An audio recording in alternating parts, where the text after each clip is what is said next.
Greetings, Mystery here with another collection of creepy tales of mysteries and oddities from around the web. Please like and subscribe so you don't miss out on any of my future content, and if you happen to have a story that you would like to share, I would encourage you to please reach out.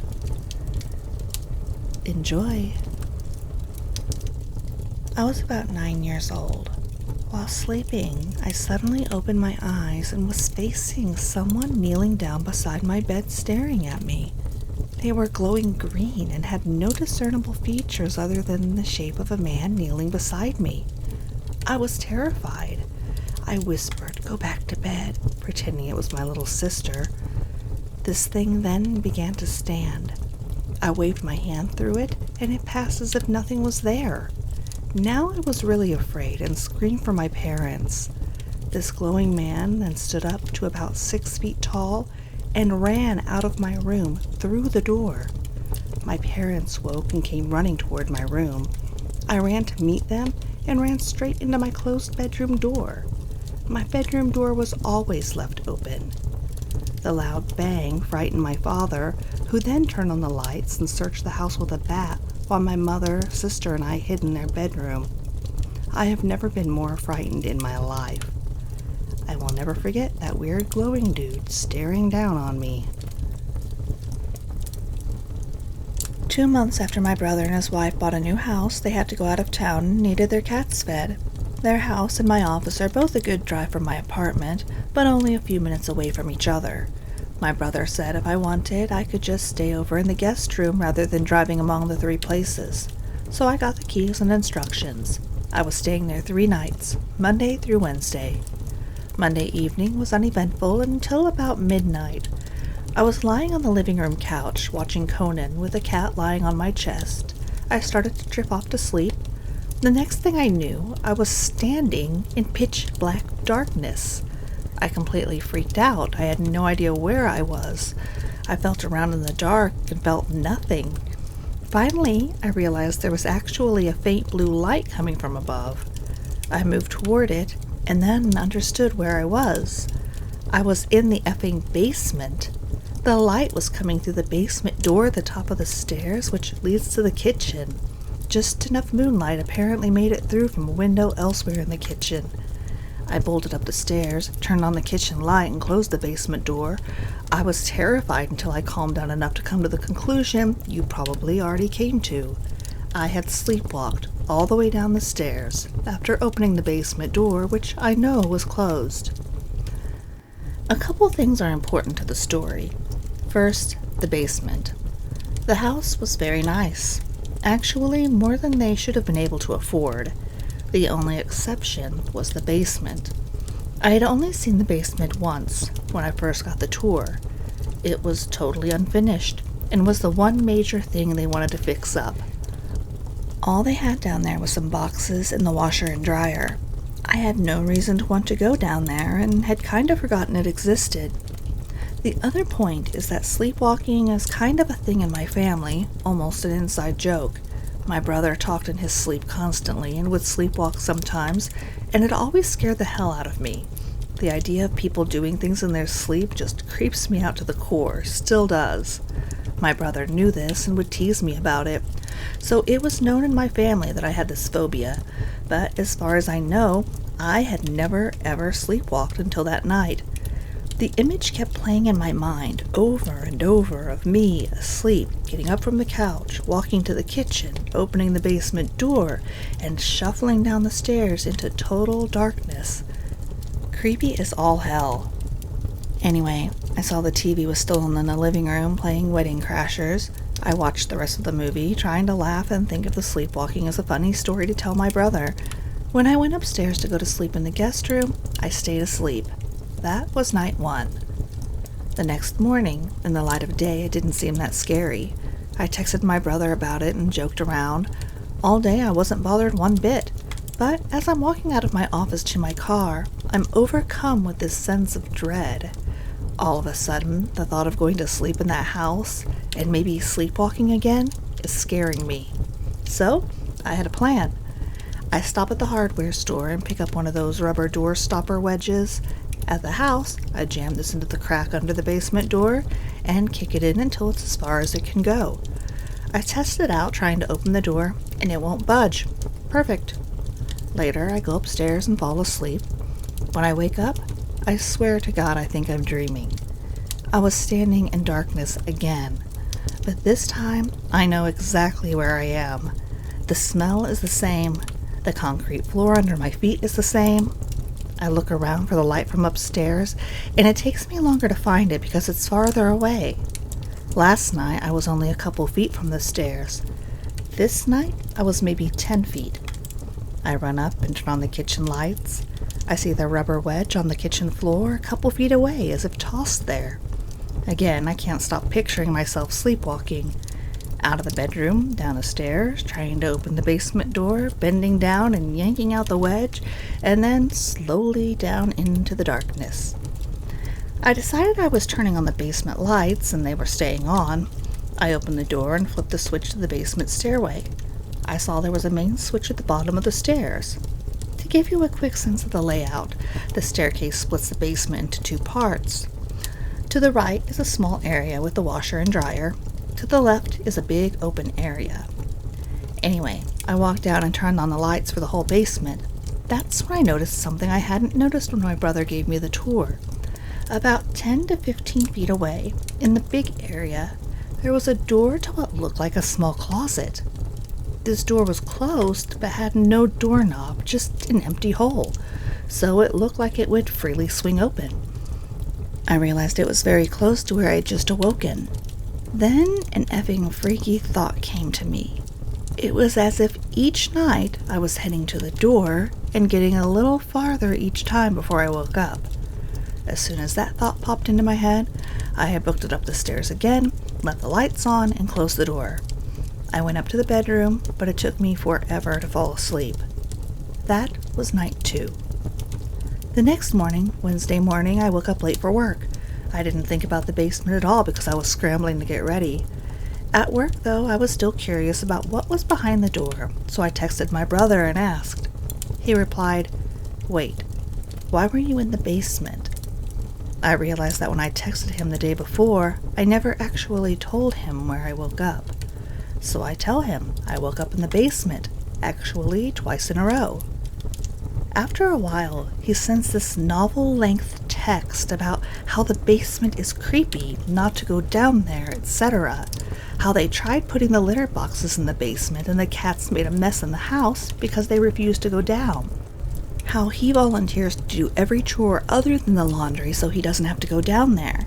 He says all this stuff, and it's surprising to me because my brother never believed in the paranormal or superstitions even when we were kids. I also realized he never answered my question about the door, but I let it go. After work, I get the same feeling of dread as I'm walking to my car. I really don't want to stay there again, and I decide, F it, I don't have to. So I go feed the cats, get my stuff, and drive back to my place. I'm supposed to feed the cats one more time, so I'll stop over in the morning. As I went to sleep at my apartment, I was thinking of all the steps I would have to take to sleepwalk to the basement again, find my car parked around the block, drive asleep to my brother's house, etc. But this time, I sleep through the night. That was night 3. Thursday morning, I stop at the house as planned. I'm about to leave when I remember that the basement lights are still on. I don't even hesitate to go down to turn them off. There was something about being there in the morning that at the time made it seem fine. When I go down, again that door without a doorknob catches my eye, and it also doesn't seem scary anymore. So what the hell, let's see. I walk over to it, and I distinctly remember not feeling spooked at all, until I reach my hand toward the doorknob hole to pull it open. As soon as I do that, and I mean instantly, I feel this electric feeling like the air before a storm, and I imagine a hand coming through that hole and grabbing mine. It was like 0 to 60, going from no fear to being certain that something horrible would happen if I opened that door. It's hard to describe it other than that electric feeling. I booked it up the stairs and out of the house. So, a month later, I meet my brother for happy hour. A few drinks in, we start joking about me sleepwalking in the creepy basement. I say he never answered me about what's behind the door, and he says I don't want to know. Joking at first, but then insisting. Finally, he tells me, and I don't believe him. He's my big brother and has only BS'd me about 1,000,000 times in my life. This was his explanation. The previous and first owners of the house had a teen daughter that used the basement as her bedroom. The door was to her closet, where one night she curled up, took some pills, and offed herself. The family was going to remodel the basement, but after tearing it apart, realized they couldn't do it and had to move.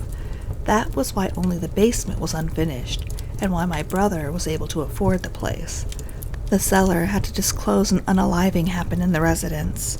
He said if I didn't believe him, to look up the market values of the identical houses in his tract.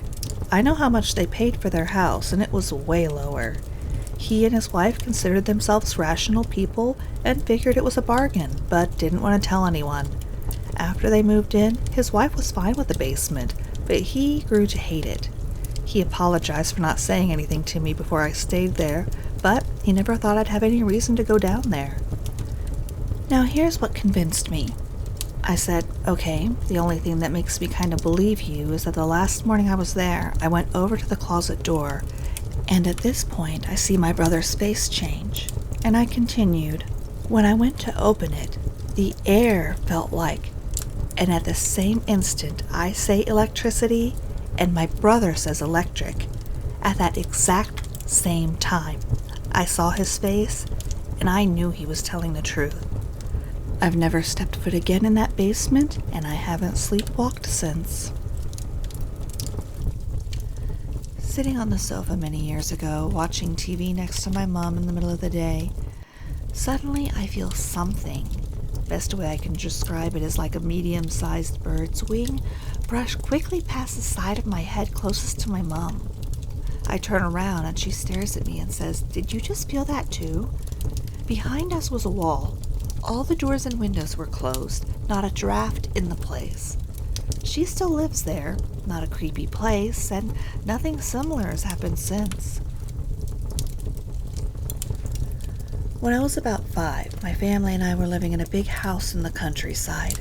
We had a bedroom just for guests, and my aunt was staying there at that time along with her ex-husband. One night, they both woke up to the sight of a big dog walking slowly beside the bed. They immediately got up in panic mode, turned on the lights, and nothing was there. The day after, they told my parents about it, and no one could explain this. We had a dog, but he was never allowed to come inside the house, and even if it wanted to, all doors had been locked. I used to work at a place which was required to be manned 24 hours a day. Reason being is that I handled sensitive documents and files, and if somebody needed this information in the middle of the night, I would have to fetch it for them or confirm that I have it. Anyway, security is kind of tight, bars on windows, multiple locked doors to get where I am. They would give me work to do during the night, but underestimated how quickly I could get it done. So, like most nights, I finished my work in like 30 to 45 minutes and pulled out my phone to play games, Netflix, browse Reddit, since nobody else is in the building at night. So now it is getting to be the last third of my shift, when all of a sudden I hear a door close. I looked at the security camera and see someone walking down a hall toward my room. At first, I thought it was just somebody that came in ridiculously early, so I turn around and wait for them to come in. But nobody came in, and the hairs started rising on my back. Now, this isn't really a big building, so I figure I'll find the guy wherever he is and start checking offices and storage rooms, but come up empty-handed. However, I do see that fire door had shut. I go to try and rewind the camera, but the digital recording is password protected and I don't know the password.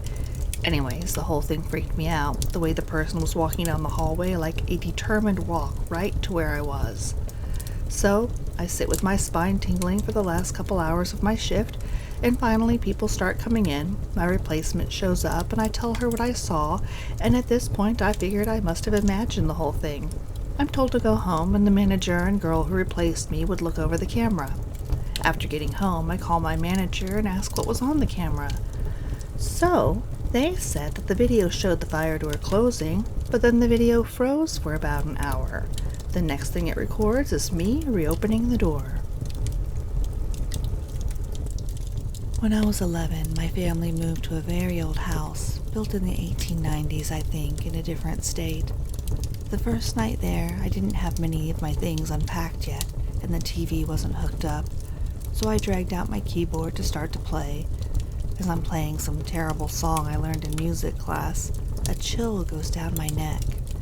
I look over to the window on the other side of the room and see my reflection, and an old woman standing over me, her hands clasped in front of her. I booked it downstairs, screaming to my mom, but of course it was dismissed since I was just a kid. Over the 7 years I lived in that house, I saw her 3 more times. Once on the stairs, slowly descending and staring at me, and twice in the spare room, catty-corner to mine, hiding in a rack of clothes in the corner. Every single night, I would hear the threshold creak, then footsteps going around my bed to the dressing room, and then back out. A few nights I woke up to a cold breath on my face. Come to find out, a woman died in that room in the 1960s of some sort of illness, but the room she usually stayed in was mine.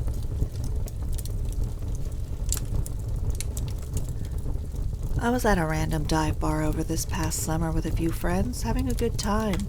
There's 7 people in the bar, 5 friends including myself and 2 bartenders. Also, the place is old and spooky looking. The bartender starts telling us that the place is haunted and people believe that a ghost sat at one particular stool at the bar. Apparently, the ghost doesn't share well with others and occasionally knocks over drinks of those who sit in his spot. We all laugh it off and take turns sitting at the stool, waiting for our drinks to get knocked over. Never happens, and conversation moves on. All of a sudden, 30 minutes later, we hear a thud. A friend's beer bottle fell off the bar onto the floor. Silence sat among us as we just blankly stared at each other. No one knew what to say.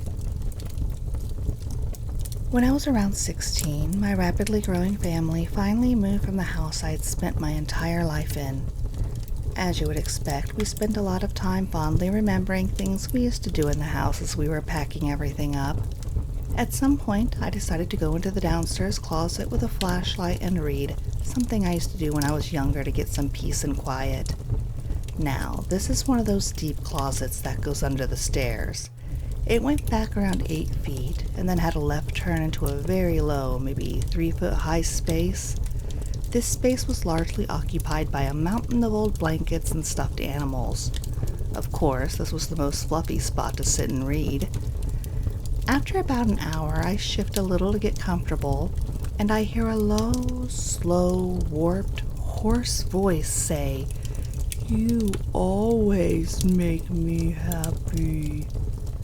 I flipped my shit, hit my head on the low ceiling, and practically broke the door down getting out.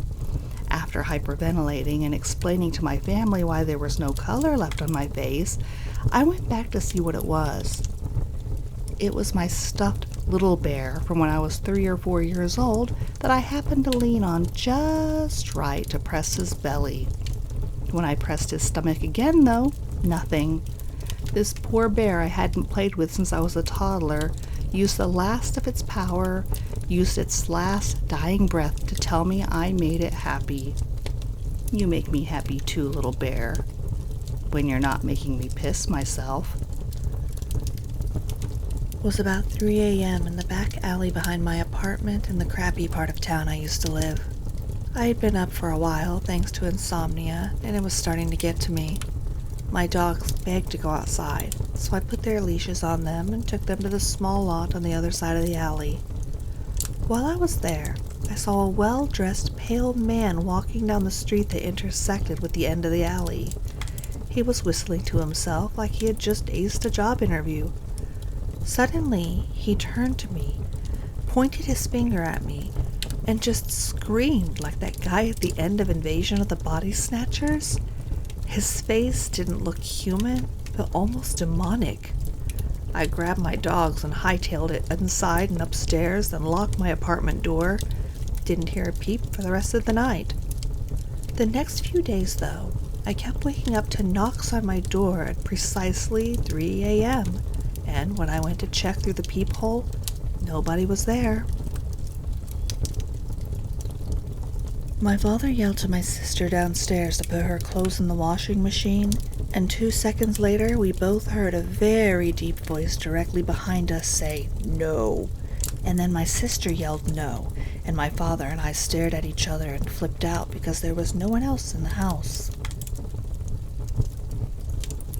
This was eventually explained, but definitely fits the criteria for a creepiest experience.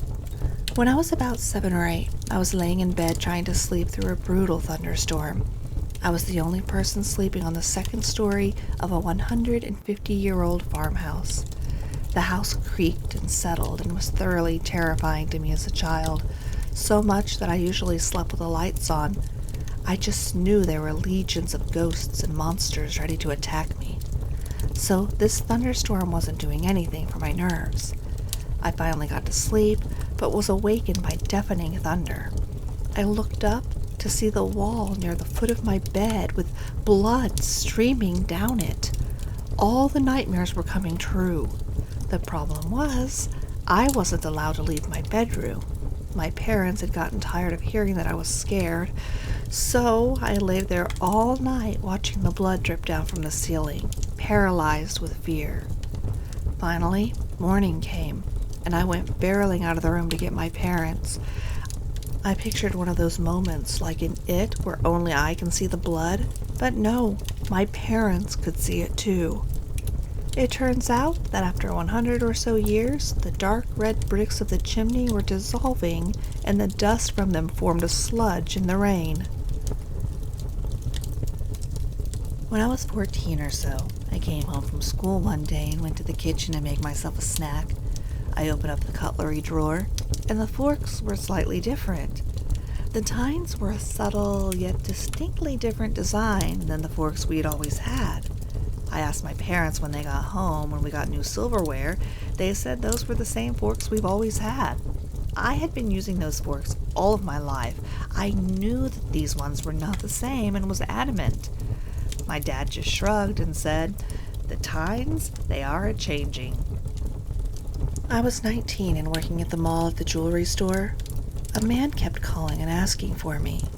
Then he showed up and asked me to go for a drink. I politely refused.